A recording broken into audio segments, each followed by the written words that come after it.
Hello listeners, I am Rahul Agrawal, Senior Economist at ICRA Limited, and through this podcast I will be sharing our views on the Union Budget for FY24.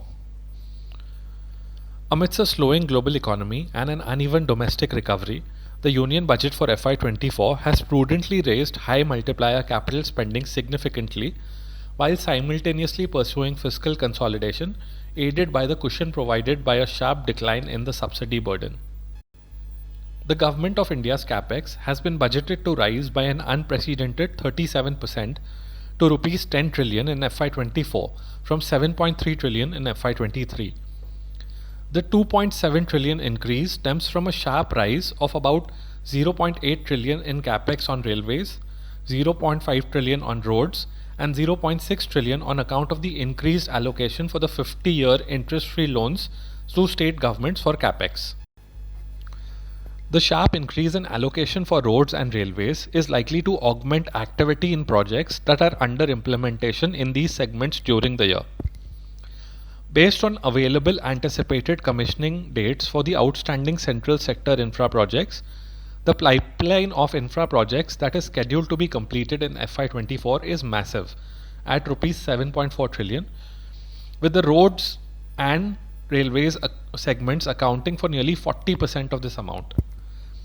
The push to commission such projects that are nearing their final stages of completion is likely to support India's GDP growth amidst global headwinds.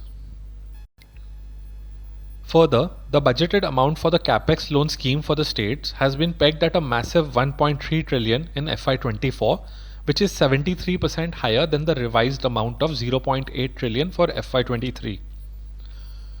The offtake under the scheme was tardy in H1 FY23, which may have been on account of the initial concerns regarding their revenue health post the end of GST compensation.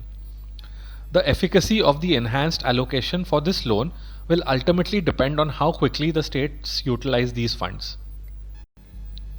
In addition to the sharp increase in the budgeted capex, the CPSE's IEBR are projected to rise by around 21% to Rs 4.9 trillion in FY24 over the revised number for FY23. This increase is largely driven by the Food Corporation of India, which is not capex strictly speaking.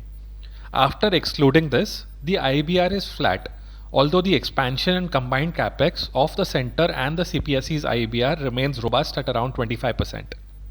The Government of India's subsidy bill is expected to fall to Rs 3.7 trillion in FY24 from 5.2 trillion in FY23, led by a sharp decline in food and fertilizer subsidies, with the former stemming from the discontinuation of the provision of free food grains over and above the subsidized amount provided under the NFSA, which in turn has been made free for the ongoing calendar year.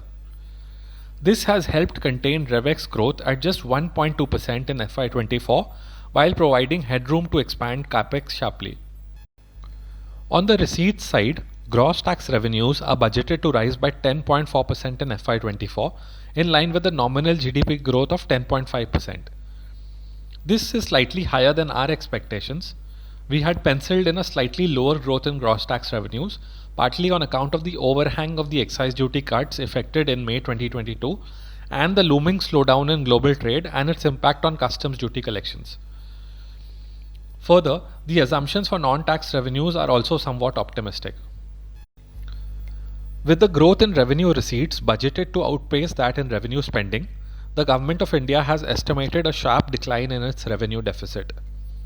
In contrast, the fiscal deficit is estimated to rise slightly to Rs 17.9 trillion in the FY24 budget estimate from Rs 17.6 trillion in the FY23 revised estimate on account of the aforesaid sharp growth in capital expenditure.